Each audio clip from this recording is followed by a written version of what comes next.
Well, good morning, everybody. Welcome to Silver Creek Fellowship today. I'm so glad that you've joined us. We're going to get ready to worship together in just a few minutes. But just like you're in your living room right now, I'm here in my living room ready to worship with you this morning. My name's Corey, and I've got Tiffany here with me. Hi, everybody. It's good to see you all. And we're really excited to worship today. Well, what we want to do in these next several minutes, we're going to talk about some of the things that are coming up, some things that you should know are going on at Silver Creek Fellowship. And Tiffany, to start us off, why don't you talk about this? So we have a variety of different social media that you can follow us on: Facebook, Instagram, and Twitter. We also want to take a moment to highlight that we have a YouTube channel. Go to search Silver Creek Fellowship and subscribe to us, and you can get sermons and the testimonies that you've been seeing. Awesome. Another thing that I want to mention we have available on our website is this Give Help and Get Help section on our COVID-19 page. So if you'll go to the link that's on the screen, it's listed there, scf.tv/COVID-19. There's a place where you can sign up either to volunteer, to give help, as it's needed, or you can sign up if you have a need that you want to ask the church to help with, and we will try and pair those things together so that our church is able, those of us who are able can serve those of us who are in need. And we really would encourage you to check that out, especially if you've got time and you're thinking, man, I want a place where I can serve, I want a place where I can volunteer. If you'll sign up there, we'll get you connected to someone who could really use some of your help. Well, this next thing we've talked about several weeks, but Tiffany, why don't you tell us about Right Now Media? So one of the resources that we have available that you can access for free through Silver Creek Fellowship is Right Now Media.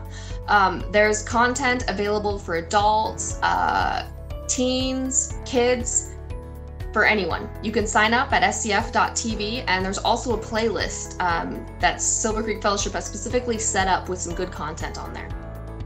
Awesome. Yeah. And there is stuff for every age and stage of life. Parenting content, marriage content, and just a lot of stuff that'll help you grow closer in your relationship to Jesus. I want to encourage you to take part in that. Well, welcome this morning. If you're just now joining us, my name's Corey, and I've got Tiffany with me. Welcome in, everybody. And we're just getting ready to start our service in a few minutes here. Wanted to talk about some things that are coming up at Silver Creek, some things that you should know, and we're really excited that you're here with us today. Right now, you'll see on the screen this SCF Home Church hashtag, and we're not able right now to gather together in one place and see each other, but we thought it would be really fun to actually have the option to see ourselves and see each other through social media. So if you'll take a picture of you, your family, your pet, your friends worshiping together on Sunday morning, and post that on Facebook or on Instagram with the hashtag SCF Home Church, tag Silver Creek Fellowship in it so that we can find it, by the way. But if you'll do that, then we can see each other even in this time where we can't see each other face to face. And if you tag us in it, then we'll see it, and we'd love to feature some of your pictures in this time before our service starts. By the way, some of you might be thinking right now, you know what, I am in no state to be taking a picture of myself and posting it online.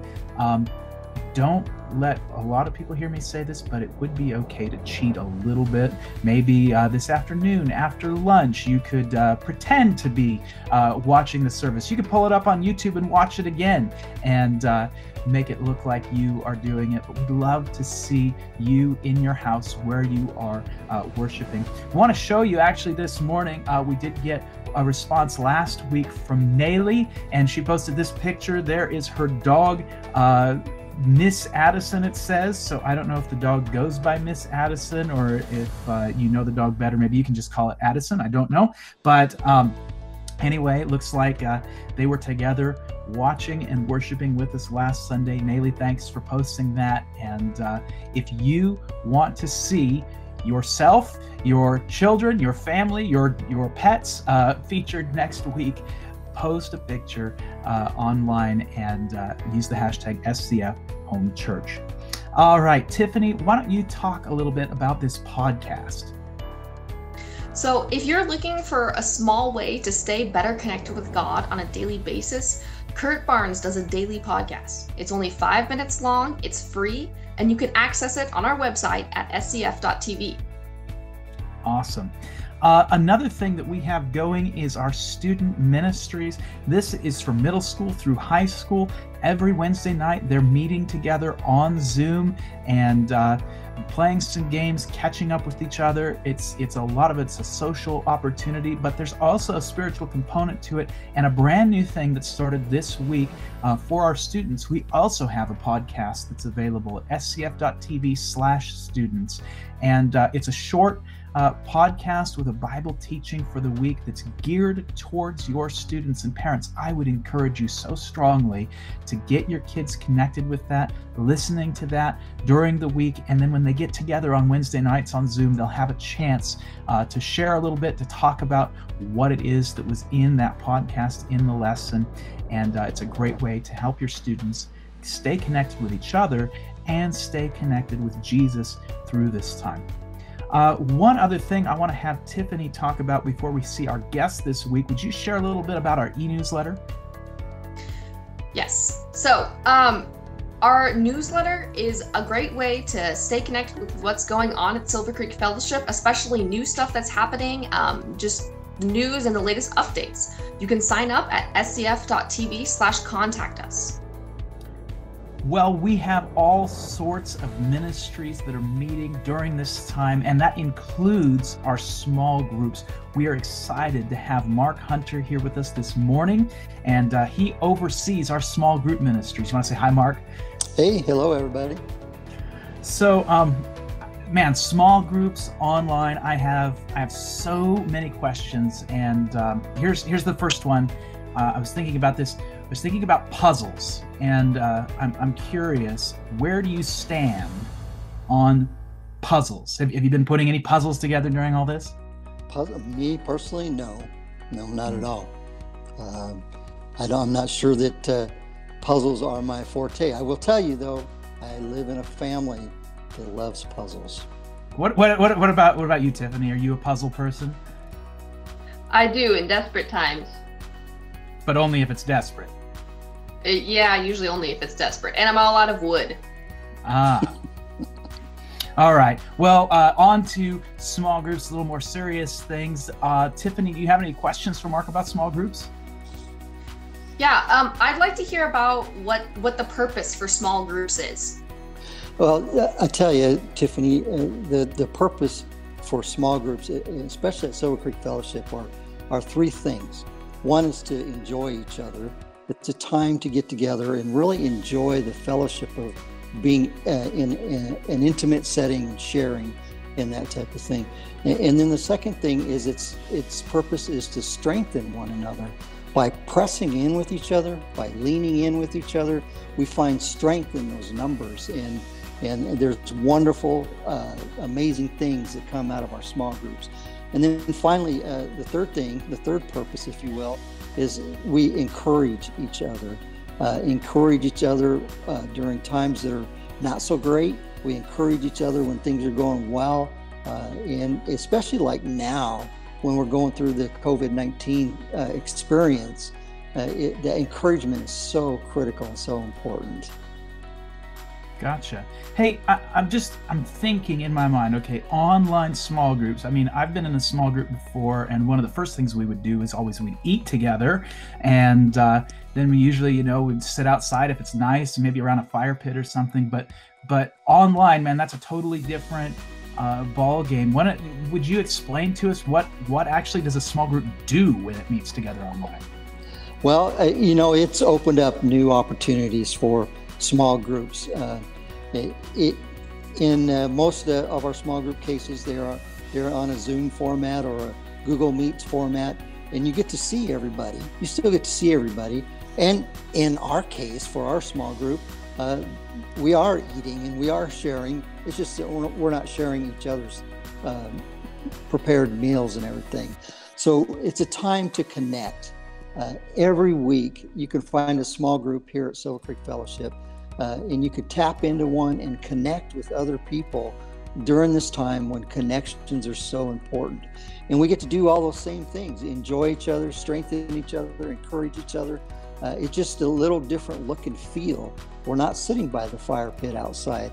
We're not sitting on the couch in the living room. We're actually seeing each other where they are. And we've learned amazing things about the people in our small group by just looking at their background and what we see behind them and asking about it. So it's a great way to connect in ways that allow us to connect in ways that we just haven't ever experienced before. But what if I haven't been a part of a small group before? Can I still join one? Oh, absolutely. You can go to scf.tv/small groups. You can check it out online and that type of thing. And later on in the service, you can fill out a connection card and indicate that you'd like to be a part of a small group.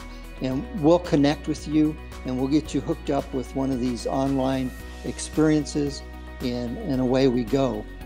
Well, that sounds great. Hey, Mark, thank you so much for being with us this morning, and we're excited to worship together here in just a few minutes. But thank you so much for being with us. Thank you. Check us out. All right. Well, hey, if you're just joining us this morning, welcome. We're so glad that you're here to worship with us today. We're going to get our service started in just a few minutes. My name's Corey.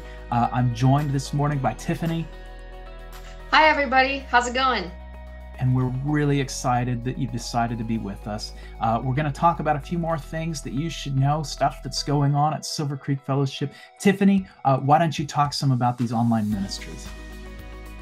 So we've got several online ministries and resources that are available to you. You can access them at scf.tv/live. Get involved with them. There's also some other resources that can help you through this time. That is right. All right. Hey, I was thinking the other day, have you wondered at all, Tiffany, maybe I'll just ask you, have you wondered at all if during this online church thing, if there's some new people maybe who are visiting our church or joining us online for the first time? Have you wondered that? Yeah, I've been thinking about that. How are we going to figure that out? Well, that is a very good question, and several of us have wondered that too. Maybe you have at home wondered that, and we have something for you. If you are new, if you are a guest and you're with us today and you're new to the church, we have a gift that we want to give you. It's a $5 digital Starbucks card. Don't worry, we'll stay socially distanced. We're not going to show up at your doorstep to hand you a card. We'll send you a digital gift card for Starbucks. If you just text the word guest to the number that's on your screen right now, answer a couple questions, just let us know your name, and we will be sure to get that gift to you. And we want to welcome you. We just want to take the chance to say, hey, thanks for checking us out, and answer any questions that you might have. So if you're a guest or a visitor, we've got a gift for you. Make sure you text the word guest to that number during this service so that we can get your gift to you. So hey everybody, welcome in. I hope you're getting settled and ready for the service. We're going to get started here pretty soon. I'm Tiffany, and I've got Corey here with me today. Hey everybody. And there's a few things here that we'd like to show you and remind you that we've got going on here today. So we've also got, after the service today, we have a meet and greet. If you're new or pretty new and you want to meet some of our leaders and learn more about our church, or just pop in and say hi, you can join that on scf.tv/meet. It's going to be for 15 minutes after the service if you're watching live right now. Well, Tiffany, before we get started, do you want to just share the 3 things that we really need to make sure we remember this week? Yep. So the things that we want you to remember are the ministries that are happening online that you can access at scf.tv/live. We've got that meet and greet going for 15 minutes after the service today if you're watching live. And lastly, we also have that gift for a guest. You just text the word guest to the number on the screen and you can get it. Awesome. Well, thank you so much. Welcome this morning. We're glad that you're joining us. We are going to worship together by singing. And then in a little while, we are going to hear from the Word and grow closer to Jesus as we grow together. But right now, we're going to take a moment and we're going to give together. We believe that God is going to continue using our church the way He has over the last several weeks to bless people in our community, to serve them. And we're actually believing that we're probably going to see even more need in the next several weeks than we've seen in the last few weeks. And we want you to be part of that. If you would like to join with us in giving and be part of what God's doing through our church, we want to encourage you right now to click the give button. If you're watching live with us, it won't interrupt this service. You can give. It's simple, it's safe, it's secure. You can do it right now while we watch. You can also give anytime at scf.tv/give. You can text the word give to the number that's on your screen. You can even mail a check to P.O. Box 8 in Silverton. But make sure you take this opportunity to join with what God's doing through our church. We are going to worship together. Let's lift our voices and let's sing, because God is great and He is worthy of our praise.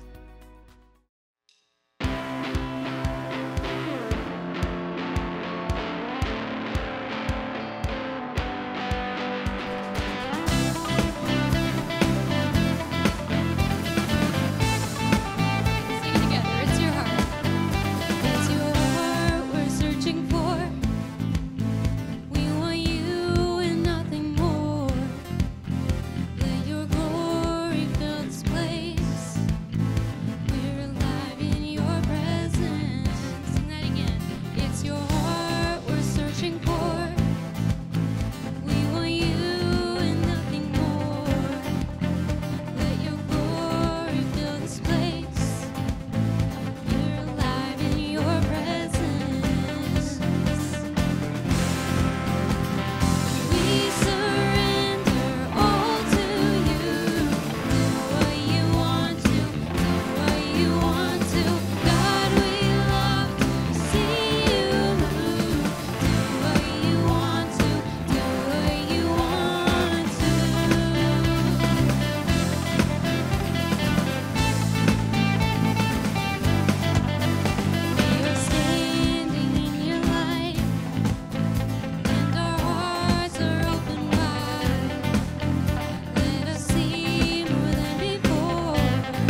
cover Your love us. is relentless. You carry us, carry Your love us. is relentless. Cover us, cover Your love us. is relentless.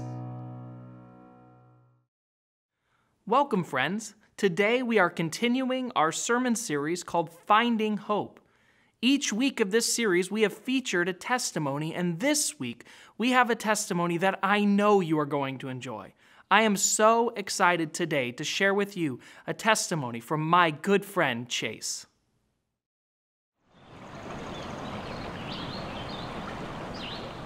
I just would go in this back and forth thing of like, I need God, I don't need God. I never knew what I wanted because I would just do what felt good for me. I just felt this hole in my heart of just loneliness.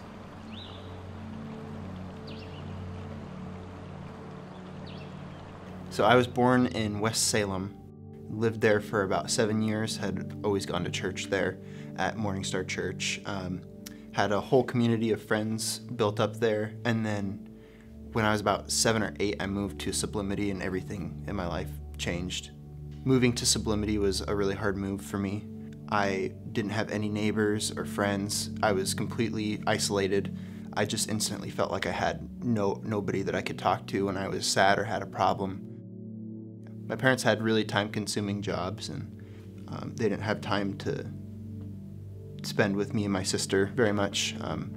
My mom was in between jobs a lot, and my dad just had really long shifts, and when he came home, he just wanted to sleep. They both loved us very much, but never had much time to spend with us, so I felt super lonely as a kid. Somewhere around 4th grade is when I started realizing me and my parents' relationship isn't like my friends' relationship with their parents, and I started to become, secretly angry at them and start acting out and stuff. Starting out school was really hard for me. I didn't make very many friends at first, but throughout a couple years I made a couple friends that helped me a lot. They all helped me with my walk in life and my walk with God. My friend Daniel took me in to his house all the time, and they always, treated me like one of their own kids, and he always treated me like a brother, and I finally just had people to talk to, and they were really like a second parent to me. Going over to Ethan's house a lot, his mom encouraged me, and his dad encouraged me and him to go to youth group and actually spend time and like actually pray and live with God. We would go every week. We went throughout our entire time in middle school. Near high school, we kind of split off as friends, and then my freshman year had come, and I became so fixated on the idea of making new friends that didn't have a super strong relationship with God or didn't have one at all, that rather than trying to help them out with that, they kind of pulled me into that lifestyle. Bad decision after bad decision, I kind of just became who they were and got rid of the whole idea of God for a while. For about 8 months of that time, I just would go in this back and forth thing of like, I need God, I don't need God. I never knew what I wanted because I would just do what felt good for me and do what made my friends happy, not God. I just felt this hole in my heart of just loneliness building back again, and it just grew bigger and bigger with every bad decision I'd make, and I'd try to cling on to the things that they were clinging on to just to fill that, but it would never work, and I'd get frustrated with myself and tell myself I don't need God to fill this, I need to fill this is my problem. There was a point where my friends started getting deeper and deeper into the already bad lifestyle that they were in, and I did not want to get sucked into that, so I remember this specific night reaching out to my friend Connor and telling him, I just hate that I don't have God in my life right now, and the first thing he told me to do is just pull out a Bible and read, and I just felt God like inside my heart, and I just instantly felt that it was just such an emotional night, and I just felt like that hole in my heart being filled instantly, and it just felt so right. He invited me to Young Life, and later on he invited me to Silver Creek Fellowship, and from then on I had a new family, had a new group of friends, and they just lifted me up and didn't pull me down like my previous friends did. There was a whole new element to our relationship. We were worshiping together. A big friend that I made through all this was Jacob, and we both, hit it off instantly. And just holding each other accountable and, being super loving friends and always asking, are you okay? Just having an actual, emotional relationship. It's just something I never had, and it was such a blessing. So after taking a ton of steps to grow closer to God, I decided that the next step for me would probably be getting baptized here. It was something I was really nervous to do, but as soon as I talked to some staff here, they were all for it and really pushed me to do it, and I'm so glad I did. It was such a spiritual experience for me, and I had all my friends there. But right after that, my life kind of took another spiral. My parents had decided to get a divorce, and I kind of felt like I was out of options for a healthy living space, so I was couch surfing at different friends' houses, and I didn't really feel like I had a person to come to again. I felt like a new type of loneliness. I still didn't have anybody to go to, it felt like at the time, but I didn't have a place to go to. I didn't have a safe space. Not very long after that was a thing, the church caught wind of that and instantly was like, hey, we got to get you somewhere. And they provided me with a place to stay with Corey, Dakota, and Isaac. It's helped me so much in my spiritual, emotional, and physical life. Everything. Throughout all of this, God has given me a whole new definition of hope. Every time that I was lacking in something that, I needed emotionally and spiritually, God would always provide it if I asked. And even when I didn't ask, when I needed it the most, when I needed a friend, when I needed a place to stay, when I needed somebody to talk to about my problems, God was there for every single aspect of that. And that's something that I just can't put into words. I can say hope, but there's so much more emotion and trust and relationship behind that. Through all of the help and resources I've been provided through the church, I really wanted to give back and be that shining light that I had to other people. So I had decided to become a kids' church leader.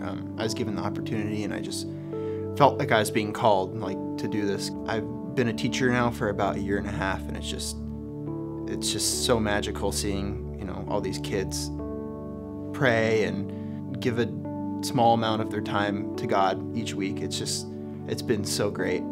I'm just so thankful I got an opportunity to serve.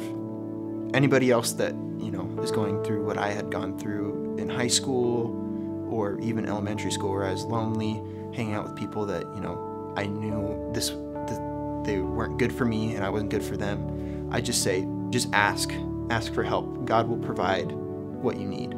That's what He's here for. He's here to help us in life and here to guide us along our journey.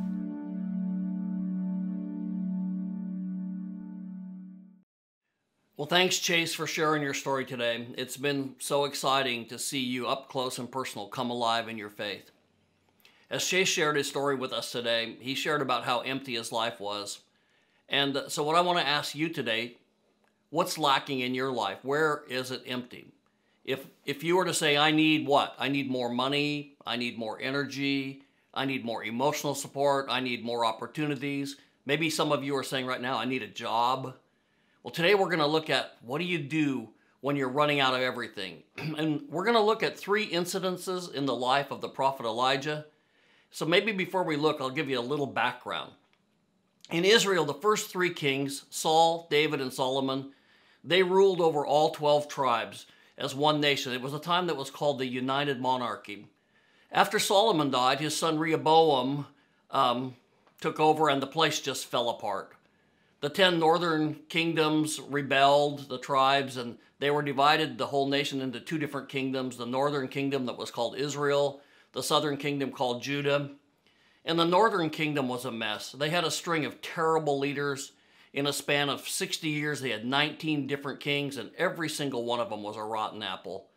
They were just terrible. They were terrible politically. They were terrible spiritually. They were terrible economically. And after 60 years of their bad leadership, everything had fallen apart. The government was bankrupt, the nation was in recession. And then on top of all that, the Bible tells us that the current king and queen, Ahab and Jezebel, they were the worst in all of Israel's history. Not only were they terrible politically, economically, they were terrible spiritual leaders. They brought in pagan idol worship, an idol called Baal, and that was made the official worship of the nation. And so into that situation, God sends Elijah. He's a prophet. God sends him as his spokesman to confront Ahab. And it says in 1 Kings 17:1, "Now Elijah confronted King Ahab. As surely as God lives, the God of Israel, whom I worship and serve, there will be no dew or rain during the next few years unless I give the word." Elijah says, "King Ahab, because of your sin, this nation's going to suffer." And this is really not good news. And the truth is, kings, they don't like bad news. So you might imagine this message just didn't sit well with King Ahab, and both him and his wife were furious. They're so ticked off, they put a bounty on Elijah's head. They authorized the bounty hunters to hunt him down and kill him. And so just as the prophet said, the drought came, the country dried up, and for 3.5 years, the nation went without rain, which meant terrible drought, terrible famine. I sometimes wonder if you might feel that way in your life. Maybe you feel like your joy has dried up. Maybe the coronavirus has caused your job to dry up. I read last week over 334,000 new unemployment cases have been filed in Oregon in this last month. So we all go through these times of dryness in our lives. We go through times of economic dryness, emotional dryness, and actually we even go through times of spiritual dryness. The nation of Israel at this time was in a season of physical dryness, but the prophet Elijah, well, he was in a season of spiritual dryness. And during this time of spiritual and emotional dryness, God taught him some lessons that I think could help you and I in our current situation. So I want to begin with a question, and the question is simple. Are you ready? Are you ready for the provision of God in your life? During this dry period, God took Elijah to 3 different places. I think it could represent 3 different places that he's taking you in your life. The first year in that long, long drought, God took Elijah to a place called Kerith. Let me read 1 Kings 17. "Then the Lord said to Elijah," and this is after Ahab said, "I'm going to kill you, go east and hide in the Kerith ravine east of the Jordan. The Kerith brook will give you fresh water to drink, and I've commanded ravens to bring you food there every day," which I think is kind of unusual. So Elijah obeyed what the Lord said to do. He moved to the Kerith ravine and lived there. The birds brought him food each morning and evening, and he drank from the brook. But after a while, the brook dried up because there was no rain. So the first stop on Elijah's journey is in this Kerith ravine. And if you stop to think about what a ravine is, it's a long, deep, narrow gorge. It's kind of a steep-walled canyon. And I wonder, how would you like to live there for a year? I don't think you'd like it. A ravine is dark, it's narrow, it's cold, it's lonely. Maybe some of you are living almost in an emotional Kerith right now. Maybe you've been going through a tough time that seems dark and deep and cold and lonely. And for Elijah, this was a shock because he was nationally famous. He was a famous prophet. He's probably the most famous prophet in all of the Old Testament. He was really like the Billy Graham of his day. He'd been an extrovert all of his life. And now, here he is in this ravine, and he's not used to being alone. So God says, I'm going to put you in a ravine for a year. You might write this down. Kerith was a place and a time of obscurity. In fact, literally the word Kerith means cut off. Elijah was being cut off from everything. Cut off from his friends. Cut off from social interaction. I mean, this is the most extreme example of social distancing. It's kind of like his cell phone's been cut off. His cable's been disconnected. He's totally cut off from what's happening in the world. Not only that, he's cut off from the limelight. He's cut off from any kind of attention. He is literally all by himself. So what's going on here? God takes an extrovert, he makes him a hermit for a year. What is God doing? Because we know God had a great plan for Elijah's life. And at the very beginning of his ministry, God did incredible ministries through him. And to be honest, God still plans to do some amazing things through Elijah in the days ahead. But first God said, Elijah, you need some alone time with me. I need to narrow your focus. You need to focus more on me. You need to develop your inner life. And so you need to give me your undivided attention. So for a year, God puts him in a deep ravine. A ravine, I've thought about that. What is a ravine literally? Well, it's really just a deep, deep, deep rut. Being in a ravine is being in a rut. God says, I want you to have a time out for a year of reflection, and I'm going to put you in this deep, dark ravine. Did you know that sometimes God uses private darkness in your life to prepare you for public ministry in the light? So during this time when Elijah's in a rut, and I think some of you probably are in a rut right now, God supernaturally provides for him in a very unusual way. He has ravens bring food over the top of the canyon and drop it down. Now, this is not necessarily gourmet food, because do you know where ravens get their food? They don't get it from the kernel. Ravens and crows are almost identical. They'll eat almost anything, but their favorite food is carrion. Carrion, you know what that is? The decaying flesh of dead animals. Ravens love to eat rodents, and they like to steal the eggs of other birds. And so here these scavenger birds, every day they'd pick up food. God would have them fly over the canyon and drop it down into the ravine. And so for a year, at best, I'd say Elijah's been eating leftovers. It's not exactly a Club Med vacation. He's in a pit. The food he's getting is delivered by scavenger birds. And he gets his water from a little brook that runs to the ravine. So literally, his only support is from God. And then it says in 1 Kings 17:7, and after a while, the brook dried up. Now, I think this is an important principle for your life, because many, many, many times in our life, the brook is going to dry up. So I want you to remember this phrase, the brook dried up. Some of you are in a situation right now where the brook in your life is dried up. The job isn't there. The money isn't there. The friend isn't there. The support isn't there. The energy isn't there. Your health isn't there. Things have just dried up in your life. What does it mean, the brook dried up? You really need to discover this, because many, many times in your life, you're going to need to know what to do when the brook dries up. Suddenly something's gone from your life. Something that you enjoyed, something that you depended on, something that was refreshing to you and now it's no longer there. Something that delighted you. The brook dries up. What do you do when the brook dries up? Well, before we address that, first, let me tell you some reasons why the brook dries up in the first place. One of the first reasons I want you to consider is that brooks dry up to keep me from depending on the brook. Brooks dry up in your life to keep me from depending on the brook instead of depending on God. Elijah, he's been in this ravine for a year. He's been in a rut. And I think it had been very easy for him to just forget God and to focus on the birds on the brook, because it would look like on the outside that that is what is supplying his needs.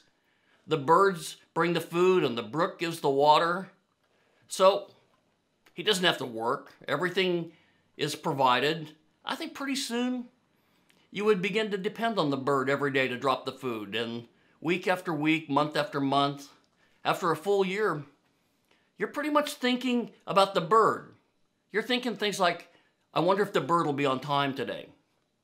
And maybe for some of you, the bird is a little bit late right now. You've been depending on the bird to bring a supply to you, but now you got a pile of bills, and you think the bird's late. And as long as the water, as it keeps bubbling down the brook, you might just assume it's always going to be there. So God says, whatever you're trusting in, if it's not me, I'm going to turn it off. I've been trusting in my job for my security. God says, well, I'll just turn that off. I've been trusting in my health for security. God says, well, I'll just turn that off. I've been trusting in that friend of mine. Well, God says, I'm going to just turn that off. God says, put your trust in me Anything you put before me is a false god. It's an idol. Now, I think it's just human nature to trust in brooks and birds. So what is it in your life that would represent a brook or a bird? What is it that you've been looking to for happiness? Maybe it's the job that you've had. Maybe it's your spouse. Maybe it's a hobby. Maybe it's sports. Whatever it is you're looking to besides God to meet your need, that's what they could represent. And then there's a second reason that brooks dry up, and that is to move me to a better place. You know, God had no intention of leaving Elijah in that rut for the rest of his life. It was just a one-year retreat for reflection.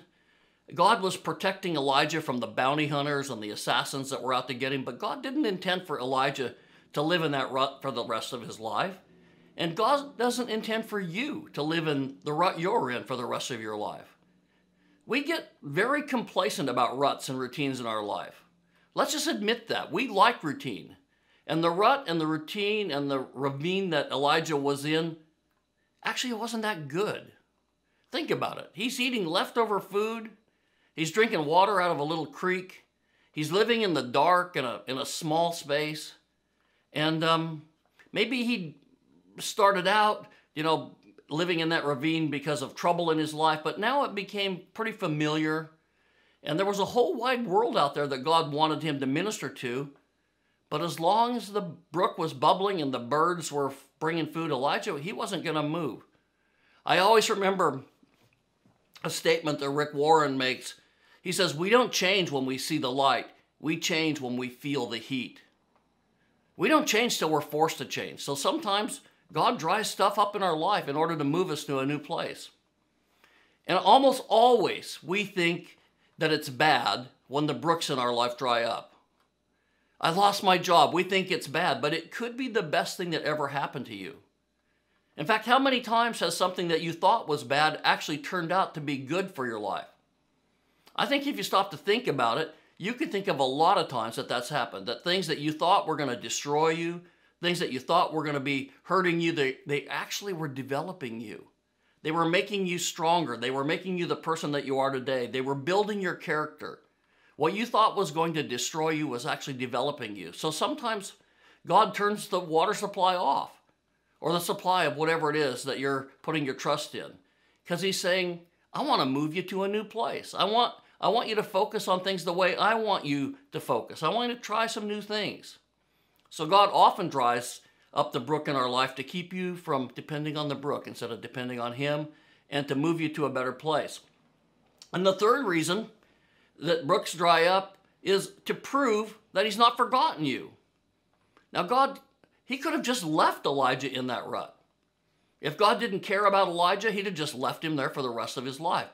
But God did care about Elijah. And that's the reason he dried the brook up. So often we see it just the opposite. We think the brook dried up because God forgot us, but the brook dried up because God had a better plan for Elijah. We often think that when things go wrong in our lives, that God's forgotten us. No, it means God's paying attention to you because he wants to move you to a new place. So that brings us to the second place. First, he's in the ravine, the rut. Now the second place Elijah is going to go in the next verse, he's going to move from being in the ravine to being on the road. Let me read from 1 Kings 17, verse 8. So then the Lord said to Elijah, now get up out of that rut you're in, Elijah. Get up and go to Zarephath and live there. I've prepared a widow there to take care of you. Now I want you to notice the words get up and go. God tells Elijah it's time to move on. And then it says he had prepared in advance a widow to where he was going to take him next. Now what's happening here? God says, I want you to move, get up, get ready, go on a journey. But who and where Elijah is being sent to, I don't think gives him a lot of reasons for confidence, for a number of reasons. Number one, the city he's sending to, Zarephath, it's a pagan city. And so for Elijah to get there, it meant he was going to have to walk over 100 miles through dangerous territory. It's going to take him several days to walk. He's a marked man. There are wanted dead or alive posters all over Israel. he's going to have to walk right through the middle of the country where everybody wants to kill him. And then it's at a difficult time in the middle of this drought. There's food and water are going to be scarce. And then maybe another interesting point, Zarephath was the hometown of Queen Jezebel. Elijah must be thinking, you're sending me to Jezebel's hometown? Lord, you've got to be kidding. All of her friends are there. I'll just be a sitting duck there. And then God says to Elijah, and when you get there to Zarephath, I've arranged for a poor little widow lady to take care of you. Now, the least likely person to take care of Elijah would have been a poor widow. She couldn't take care of herself. She couldn't provide her own food, likely. She's a poor widow. And so of all the people that God says I'm going to send you to, he says, I'm going to send you to Jezebel's hometown, and I'm going to have a poor widow taking care of you. I'm sure to Elijah, it seems like I'm going from bad to worse. Maybe that's where you feel like you're at. Is your situation going from bad to worse? Because I think some of you are on the journey phase of your life right now. You're on the road from the deep rut of Kerith, and you're headed to Zarephath, and it seems like things are going from bad to worse. You got a pile of bills stacking up, and you don't know where the money's going to come from. That seems like bad to worse.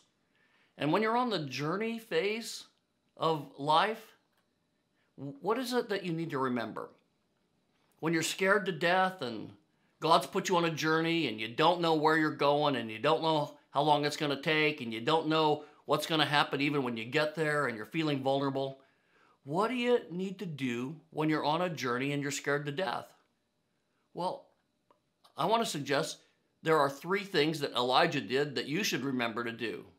And the first thing that Elijah remembered is that the path to a miracle is always through uncomfortable territory.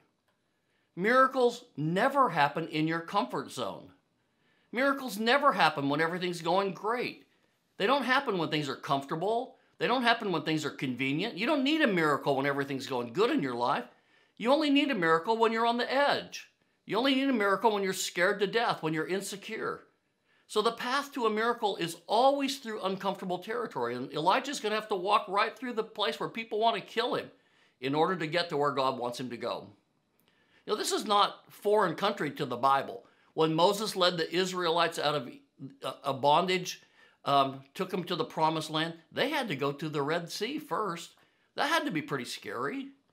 For David, when he went out to slay Goliath, he had to walk out onto the battlefield. And before the victory could happen, he had to walk right out there in front of everybody. That must have been pretty scary.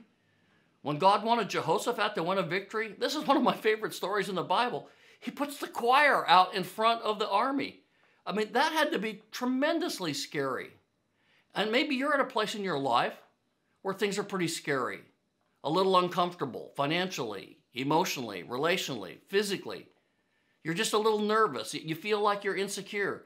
And if that's where you're at in life, congratulations, because you're on the path for a miracle. Miracles don't happen when things are comfortable. Miracles happen when things are uncomfortable. Elijah didn't say, God, this is a great thing, but, there's at least 3 things wrong with it that I can see. Hey, God, I think you're sending me in the wrong direction. Because you're sending me, did you know that, right through the enemy territory, wrong direction.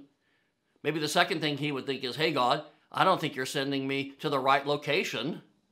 I mean, were you aware that this is Jezebel's hometown? Because I'll be like a sitting duck there. And then maybe the third thing that he would think is, hey, God, I think that you're sending me to the wrong protection, because how can a poor widow lady take care of me? No, Elijah didn't say any of those things. What did he do? He just obeyed. And the second thing you need to remember when you're going through the journey and it's a little scary, the source of a miracle, it's always unexpected. The source of a miracle, the answer to your prayer, it seldom comes from where you think it's going to come. It's always unexpected. I wonder why God does it that way. Maybe it's because he's decided he's going to get the glory from it, and that's why you can't figure it out. So stop trying. Some of you, you're out of work. Some of you, you're not married and you'd like to be. Some of you have a major need in your life that you really need to have met. and you're praying about it and you're trying to figure it out and you're thinking, hey, God, maybe you could do it this way. Hey, God, maybe you could do it that way. Maybe, God, I could even help you out. I got a couple suggestions I'd like to make for you. And when you're doing that, what you're actually trying to do is manipulate God. And can I just tell you, friends, when you try to manipulate God, it never, ever, ever works out. When God told Abraham, you're going to have a son and that you're going to be the father of a great nation, Abraham was really old. He's like 80 or 90 years old. Finally, at age 99, Abraham still doesn't have a child, and he's been trying to believe God, and so he decides, I'm going to just help God out. I'll just take this matter into my own hands, and he has sex with a woman that's not his wife, Hagar. He has a child named Ishmael, and he says, here, God, here's my son. You promised me a son, and here he is. Well, God says, Abraham, no, that's the wrong answer. That's not what I promised. That's the one you came up with. That's your plan, but that's not my plan. Abraham, my plan is to use your wife, Sarah, and do a miracle through her long after she's capable of having children. The source of a miracle, it's almost always unexpected because, well, God does miracles in illogical ways. Why does God do that? Well, Isaiah the prophet helps us see that a little bit. Isaiah 55:8, God says this, my thoughts are completely different from yours. My ways are far beyond anything you can imagine. So the way that you would imagine meeting the needs in your life is not usually the way God would imagine it. And this is what I want to tell you today. God's ways are always best, and your way is always second best. So the journey in life is almost always illogical. If you could understand God, well, then you'd be God, but you're not. Let me give you a little stress reliever. I want you to, when this message is over, repeat this 10 times. God is God, and I'm not. God is God, and I'm not. Sometimes for stress relief, they give you a little rubber ball to squeeze. Instead, you just say this, God is God, and I'm not. And when you start trying to figure out, where am I going to get it all? Where am I going to get the money? Where am I going to get the health? Where am I going to get it? No, you just need to stop and say, God is God, and I'm not. So the path to a miracle, it's always through uncomfortable territory. And the source of a miracle always comes in unexpected ways. So what do you do when you're on the road? Well, stop fretting and stop fearing. You just got to have faith. Trust God. I don't know how God's going to do it, but I do know this. He is going to do it. If God tells me to do things, even if it doesn't make sense, even if it's illogical, even from a human standpoint, it doesn't make sense for me to go in that direction, to that location, to talk to that person, I'm going to do it. Why? Because God said to do it. And when you do what God says to do, you're being set up for a miracle. Now let me tell you the third thing to remember on this journey. This maybe is the most important thing I'm going to tell you today. So I want you to get this. The pattern for a miracle is always, pay attention. This is the big point. The pattern for a miracle is always CPR. C, command. P, promise. R, risk. That's the kind of CPR that will really get your heart going. And you need to realize that every time God does a miracle, anywhere, it always comes in this format. God first gives you a command. He tells you to do something. Then he gives you a promise and says, if you do it, here's what I'll do. There's a command, then there's a promise. And then you take the risk. You step out in faith. But God, that doesn't make sense. God, that's illogical. God, I can't afford this. It doesn't make any sense at all. But God says, here's the command. Here's the promise. Now you take the risk. And then comes the miracle. Then comes the fulfillment. God always works with CPR. It's how he starts your heart spiritually. And I could take you all through the Bible. I could give you tons of examples of how God gave a command to Noah to build an ark. And then he said, I promise to save your family. And what does Noah do? He takes the risk and builds an ark. To Gideon, to David, I could give you over and over so many illustrations where God says, do this. God, that doesn't make sense, but I promise I'll take care of you. If you do it, if you take the risk, then you'll see the fulfillment. And that's exactly what happened. And so we come to this place in Elijah's life. First, he's been in a rut in the ravine, and then he's been on the road. And now he comes to the city Zarephath, and it's really a time of scarcity. Let me read 1 Kings 17:10. It says, when he reached the town gate, Elijah saw a widow gathering firewood. He asked her, would you please bring me a drink of water? As she was going to get it, Elijah added, and please bring me a small piece of bread too. Now, I think this is pretty hilarious. Can you imagine walking up to a total stranger? This is a little widow lady. She's obviously poor. She's like a homeless person living on the street. And he says, hey, can you get me a drink of water? And by the way, bring me a sandwich. Would you do that? Would you say that to a stranger who's obviously like a poor homeless person? I need you to help me. No, I don't think you would. So why did Elijah do that? Well, because God did CPR. God says, I'm going to command you to do this. And then I promise if you do it, I'll take care of you. So what does Elijah do? Well, he takes the risk. I'm sure that it didn't really make sense to him to say to that widow lady, can you help me? Can you do something for me? I'm sure that didn't make sense, but he believes God and he takes a risk. Then verse 12, 1 Kings 17:12. The woman answered, as surely as your God lives. Notice she says your God. It wasn't her God. She wasn't Jewish. She was a pagan idol worshiper living in a pagan city. She said, as surely as your God lives, I swear I have no bread. I only have a handful of flour left in a small jar and a little olive oil left in a jug. All I got is a little handful. I don't have any bread at home. She says, I came here to gather some wood so I could go home and cook our last meal. My son and I will eat it, and then we are going to die of hunger. Wow. I wonder what Elijah's thinking. God, this is who you sent me to? God, you sent me to a woman who doesn't even have enough food for her own family. She's only got one meal left, and you're asking me to take it from her? I mean, I think this is totally illogical. So it's obviously a test. The test is, do you believe God or do you believe yourself? Do you believe you're smarter than God, or do you believe God wants to do something special? So this lady says, I'm telling you, I just got a little bit of oil and a little bit of flour. I came out here to pick up some sticks. I'm going to make a pancake dinner for me and my son, and we're going to die.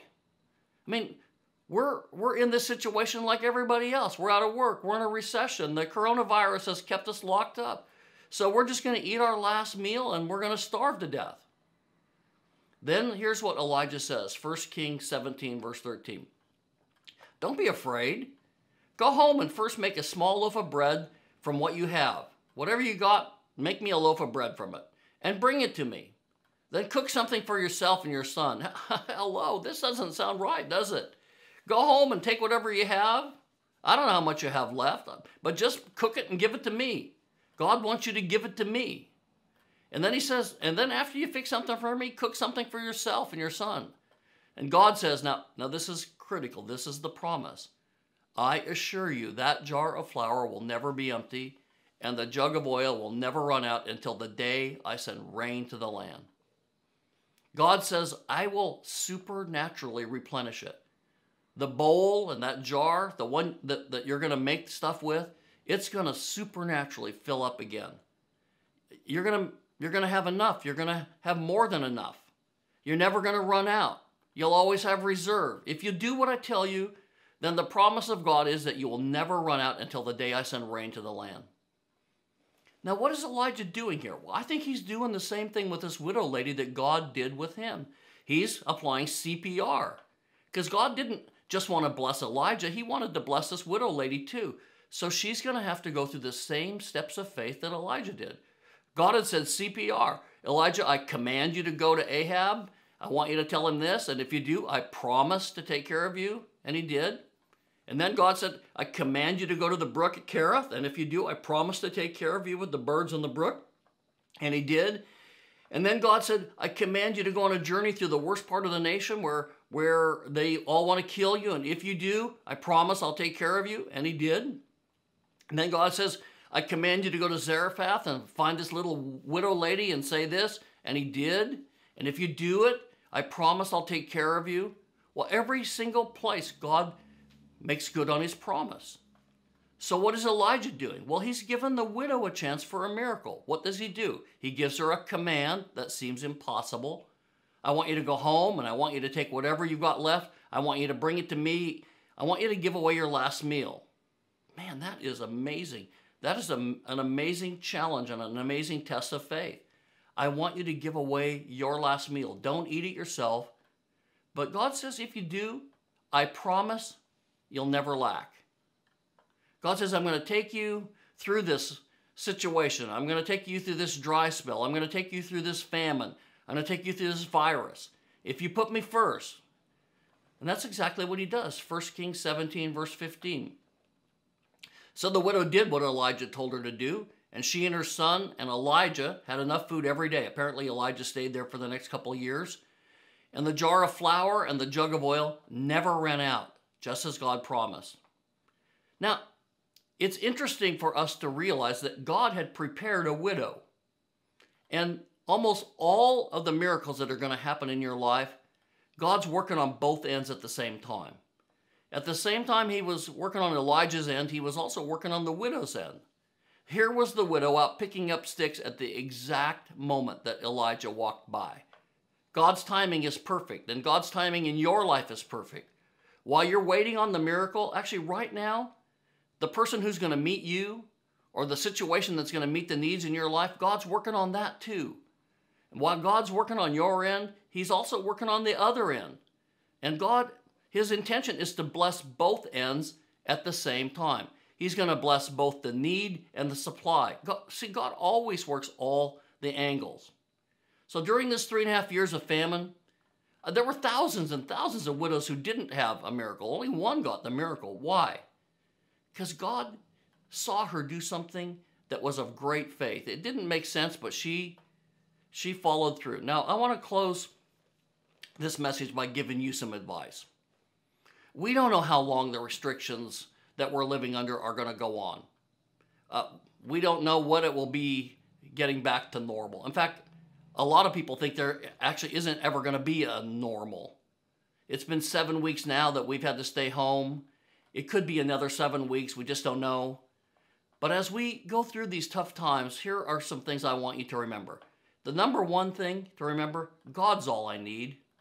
I don't need the government. I don't need the economy. I mean, man, I don't even need a job. If God wants, he can have birds fly over my house and drop food on me. He can do it any old way he wants to. If he turns off one opportunity, he can open up another one just as easily. If one door closes, God can open another door or open a window.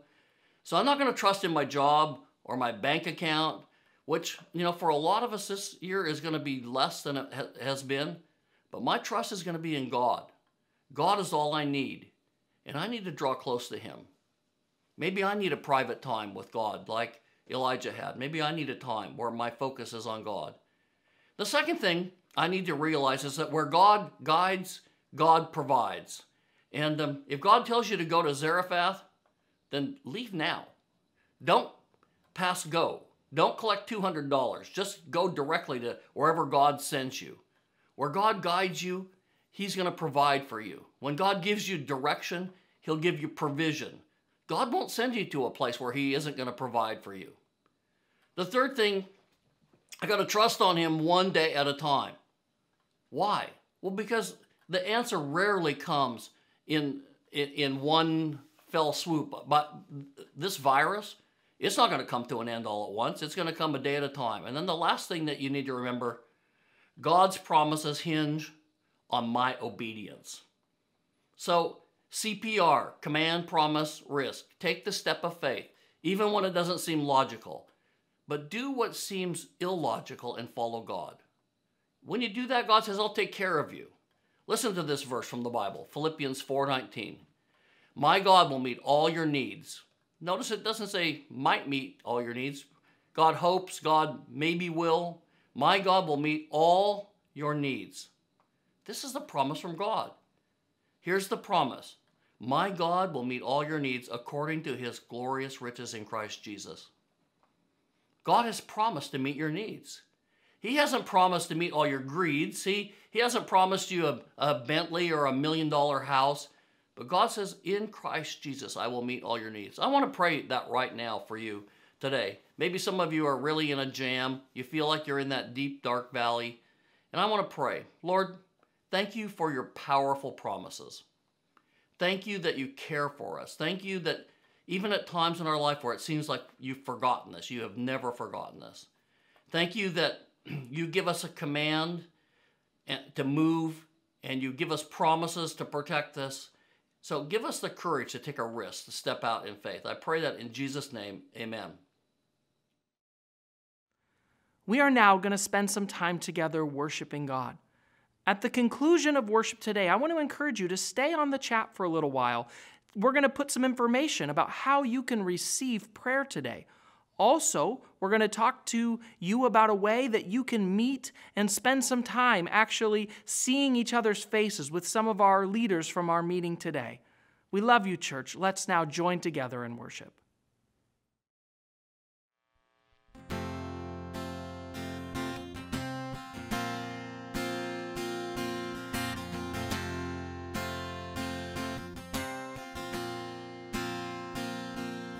When darkness tries to roll over my bones, when sorrow comes to steal the joy I am,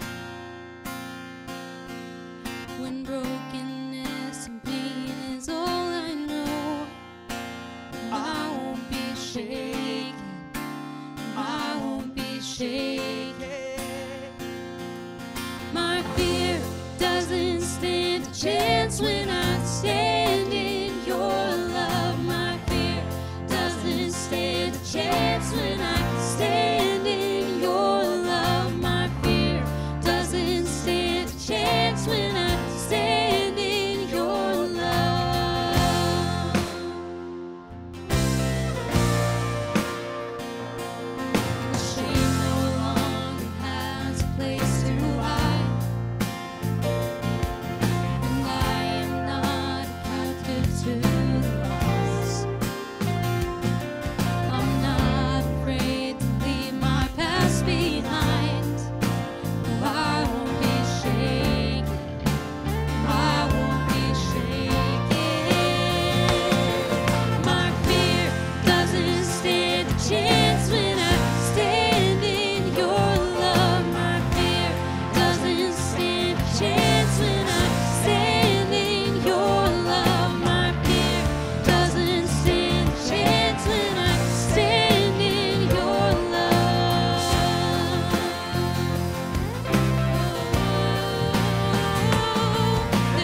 give you glory for all you brought me through. Now I'm ready for whatever you want to do. I'm moving forward to follow after you. Now I'm ready for whatever you want to do. Your presence is an open door. I want you, Lord, like never before. Your presence is an open door. So come now, Lord, like never before.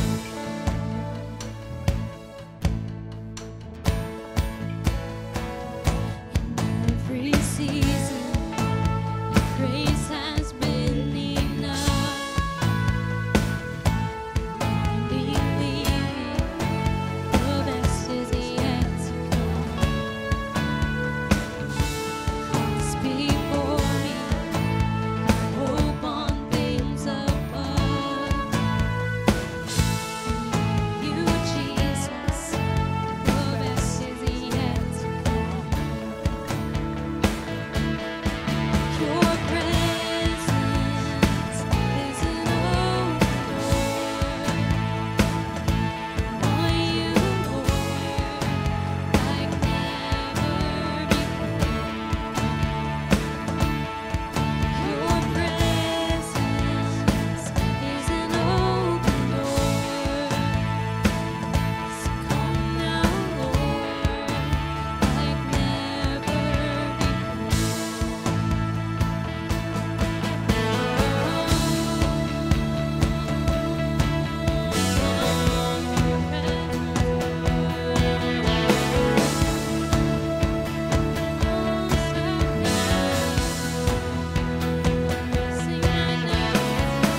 I know breakthrough is coming. By faith, I see a miracle.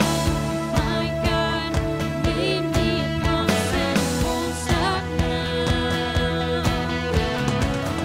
I know breakthrough is coming. By faith, I see a miracle. My God made me a promise and it won't stop now. Let's sing this one more time. I know breakthrough is coming. By faith, I see a miracle. My God made me a promise and it won't stop